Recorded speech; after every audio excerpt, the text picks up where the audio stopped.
वाहिगुरू जी का खालसा, वाहिगुरू जी की फतेह। पाम दरबार की तरफ से सभी का स्वागत है।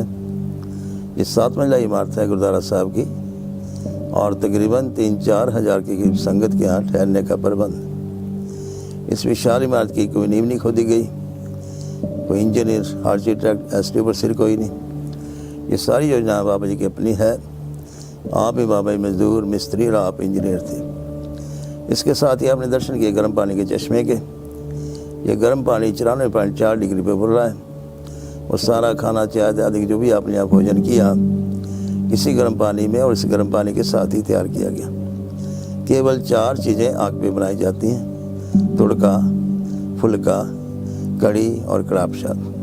बाकी सारा ही लंगर का सामान इसी गर्म पानी में और इस गर्म पानी के साथ ही तैयार किया जाता है। सब चीज़ का टाइम है।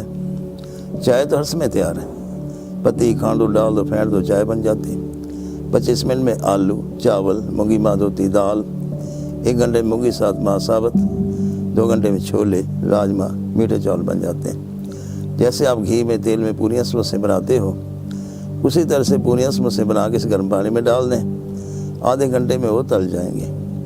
यहाँ की बोली में उन समोसों को सिड्डू बोला जाता है। 2 सिड्डू जो सुबह खा ले उसे रात की रोटी खाने की इच्छा नहीं रहती, इतने वो ताकतवर होते हैं। घी के साथ उन्हें खाया जाता है। और जब गुरु नानक देव यहाँ पधारे थे तो वो सिड्डू बना के उन्होंने खाए थे।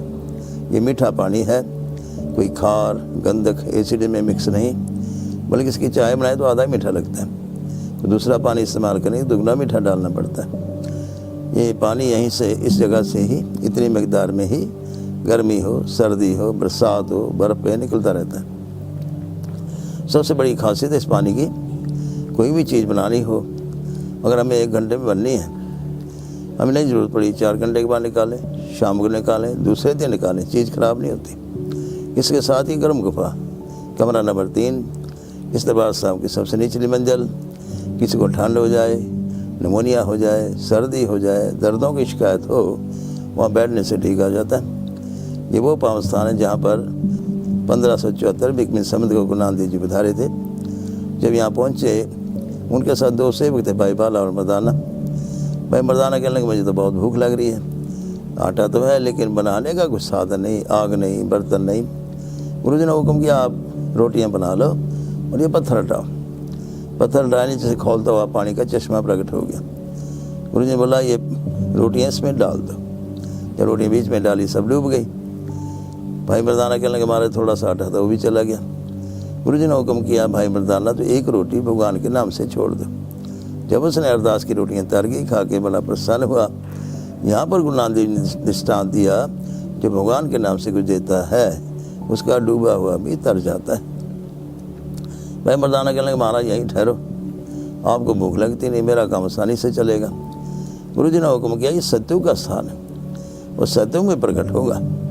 जिन बाबा जी ने स्थान की खोज की, इसे बनाया और चलाया, संत बाबा नारायण हरि जी, वो बतलाते थे सत्युग आरंभ हो चुका है। केवल कलयुग से सत्युग ने कब्जा लेना, जिसके लिए सारी शक्तियाँ तैयार हैं। मेगाटन, नाइट्रोजन, हाइड्रोजन, एक्स बम, न्यूक्लियर बम सब बने पड़े। केवल हुक्म की देरी, जब हुक्म होगा वो चलेंगे और सब तरफ शांति छा जाएगी। यहाँ पर गुरु नानक देव ने श्लोक उच्चारण किया था, वासुदेव सर्वत्र में ऊन न कतहु उठाए, अंतर बाहर संग है नानक कहे तुलाए। जन्मसाखी में गुरु नानक देव जी द्वारा उच्चारण किया गया श्लोक लिखा गया। गुरु ग्रंथ साहब में पंचम पातशाह की वाणी में आता है, वासुदेव सर्वत्र वो काल पर परमात्मा सभी में है, सब जगह है। ऊन न कतहु उठाए वैसी जगह जितने ना हो या छोटा बड़ा हो। अंतर बाहर संग, हमारे अंदर भी बाहर भी परमात्मा परिपूर्ण है, सर्वव्यापक है। नानक का यानी कोई बात छिपा के नहीं रख सकता। इस श्लोक की उच्चारण गुरु नानक देव जी ने इस पावन स्थान मणिकर में की थी।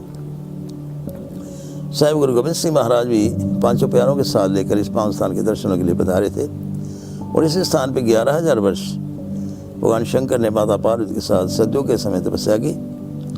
एक बार जल किला करते हुए उनकी कान की मणियाँ गिर गई थी, पाताल में चली गई शेषनाग के पास। भगवान ने अपने गणों को हुक्म किया ढूंढने के लिए। न मिलने पर उनके नेत्रों से नैणादेवी प्रकट हुई। नैणादेव ने पाताल में जाकर शेषनाग से बोला। शेषनाग ने वो मणि फुंकारे के साथ भेंट की, तो स्थान का नाम फिर मणिकर्ण पड़ गया। चूँकि 11,000 वर्ष भगवान शंकर ने माता पार्वती के साथ यहाँ तपस्या की, इसलिए इस स्थान को अर्धनारीश्वर भी बोला जाता है। अर्धनारी शर्वंग क्षेत्रंग सर्वसिद्धि प्रदायकम, संस्कृत में श्लोकादय ये वो स्थान है जो हर प्रकार की रिद्धि सिद्धि देने की शक्ति रखता है। इस स्थान को हरिहर भी बोला जाता है। तप तिरे मणि कर्ण के हरिहरो साजुद मुक्ति प्रदो, ये साजुद मुक्ति को देने वाला स्थान है। 1940 में संत बाबा नारायण हरि इस पान स्थान पर पधारे। उसमें यहाँ पर कोई जगह नहीं थी बनी, केवल पार्वती नदी चलती थी, चारों तरफ गंदगी के ढेर हुआ करते थे। बाबा ने सारे स्थान की सेवा स्वयं की, यहीं पर भगवान का दर्शन हुआ और स्थान का निर्माण करने का हुक्म भी। क्योंकि बसों द्वारा उन दिनों यहाँ पहुँचने का कोई साधन नहीं था, भुंतर से 35 किलोमीटर पैदल ही आना जाना पड़ता था। तो बाबे अपने कंधों पर सीमट और राशन पैदल उठा के लाए, इस स्थान पर लंगर आरम्भ किया, इस स्थान का निर्माण आरम्भ किया। बहुत तरह के मौसम, सर्दी गर्मी बरसात बर्फ, कई तरह की रुकावटें मुसीबतें मुश्किलें स्थान के निर्माण में आईं, लेकिन खिड़े मथे बाबा साहब को सहारते हुए इस स्थान की सेवा में लगे रहे। आज उनकी 50 साल की सेवा आपके सामने है। 7 मंजिला इमारत, जिसमें तकरीबन 3-4 हज़ार की करीब संगत के ठहरने का प्रबंध। इस स्थान में 24 घंटे लंगर, चाय, बच्चों के लिए दूध का प्रबंध रहता है। इस लंगर में थूम, प्याज, मस्तर की दाल और डाले घी का इस्तेमाल नहीं किया जाता। इस सारा लंगर और कड़ाह शायद देसी घी के साथ तैयार किया जाता है। और वही लोग जो अंडा, मीट, बीड़ी, शराब, सिगरेट का इस्तेमाल नहीं करते, नहीं बनाते, नहीं खाते, यहाँ पर लंगर बनाने की, बांटने की या दरबार साहब के अंदर की ड्यूटियों की सेवा कर सकते हैं। या जो हमेशा के लिए इन चीज़ों का त्याग कर दे, वो भी इन सेवाओं में हिस्सा ले सकते हैं। इस स्थान का सारा प्रबंध मुफ्त है। कमरे, बिस्तरे, लंगर, चाय, पार्किंग, घर ले जाने के लिए मिश्री का पैकेटों में बंद प्रसाद भी मुफ्त प्रदान किया जाता है। इस स्थान की कोई बुराई नहीं की जाती, ना अपील की जाती, ना कोई मांग की जाती है, और ना ही यहाँ से किसी सेवादार को बाहर मांगने के लिए भेजा जाता है। तो मणिकर्ण के नाम के कोई भी सेवादार माई भाई अगर आपके पास पहुँचे, कोई रागी ढाली प्रचारक बनकर, तो मणिकर्ण के लिए, राशन की गुराई के लिए या पैसे के लिए, तो सम्मेलन आपसे ठगी करता है। यहाँ से कभी भी किसी सेवादार को बाहर मांगने के लिए नहीं भेजा जाता। इस स्थान पर लिख के लगाया गया, बाहर से लाए और माला और प्रसाद यहाँ पर स्वीकार नहीं किया जाता। वो केवल इसलिए बड़े सुंदर माले जो है गुरु ग्रंथ साहब जी पे सेट बना के चलाए जाते हैं, इसलिए वो बड़े सुंदर जो रुमाले हैं वही भगवान के अर्पण किए जाते हैं। हमारे गौशाला भी है, जिसमें 60-70 के करीब गायें हैं। उनकी कृपा से यहाँ दिन रात यहाँ लंगर में चाय, दूध, लस्सी की व्यवस्था रहती है। और साथ ही यहाँ पर अपनी डिस्पेंसरी भी है, डॉक्टर भी है, दवाई डॉक्टर का भी यहाँ पर सारा ये मुफ्त प्रबंध है। तो इस तरह की यहाँ व्यवस्था है। सुबह 2 बजे यहाँ पर गुरु ग्रंथ साहब जी का प्रकाश हो जाता है। 4 बजे तक जपजी साहब, सुखमनी साहब का पाठ होता है। 4 बजे से 7 बजे तक आस्था दीवार का कीर्तन होता है। और 7 से 8 यहाँ आरती का समय है। आरती की समाप्ति के साथ यहाँ भोग पड़ जाता है और यहाँ पर सप्ताह पाठ की लड़ी चल रही है, वो आरम्भ हो जाती है। और शाम को उसी तरह से 6 बजे तक यहाँ जो है सप्ताह पाठ की लड़ी जो चल रही है, पाठ होता है। 6 बजे रहरास का पाठ, रहरास साहब के पाठ के साथ ही मेरा कीर्तन शुरू हो जाता है।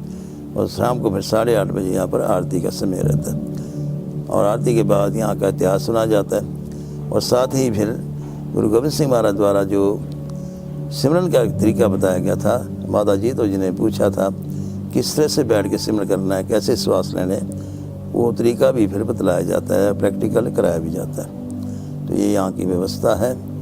वाहिगुरु जी का खालसा, वाहिगुरु जी की फतेह।